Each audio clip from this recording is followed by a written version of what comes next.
Indian फौज वो जाके खलो गई उन्होंने बॉर्डर्स उत्ते to provide protection to the Sikh बरादा और मुस्लिम जी मेजोरिटी सी उन्होंने कन्फर्म तकलीफ पहुँचाने की ताड़े ट्राइबल एरिया तो लोग है अफ्रीकी ट्राइब्स तो जो हिस्ट्री जानते हैं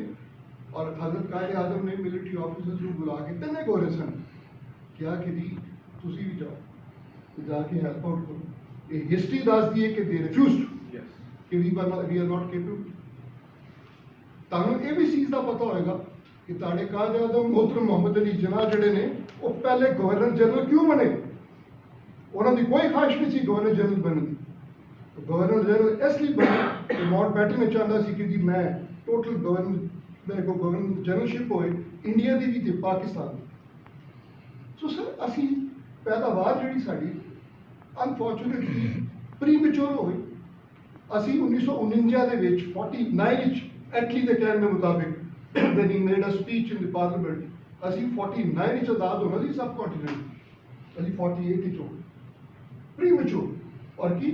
साढ़े को तालीम का भुगतान साढ़े को ब्यूरोक्रेसी कोई नहीं मिलिट्री की साड़ी जीप मिली तो टायर नहीं मिले टायर जो जीप मिली तो स्टीयरिंग नहीं मिले ताड़ी इकोनॉमी का 6% तन जो वो हिस्सा बनता सी तन वो नहीं मिली पाकिस्तान में कोई इंडस्ट्री तुम दस दो कोई वेल इंडस्ट्रीड एरिया मां सवाए कराची तो इलावा तुम दस दो पाकिस्तान कितने इंडस्ट्री से तुम की वर्ज किया एज एन एग्रीकल्चर स्टेट और फिर किसी वजह के नाल जो भड़ा वक्त सी चंगा वक्त सी कोई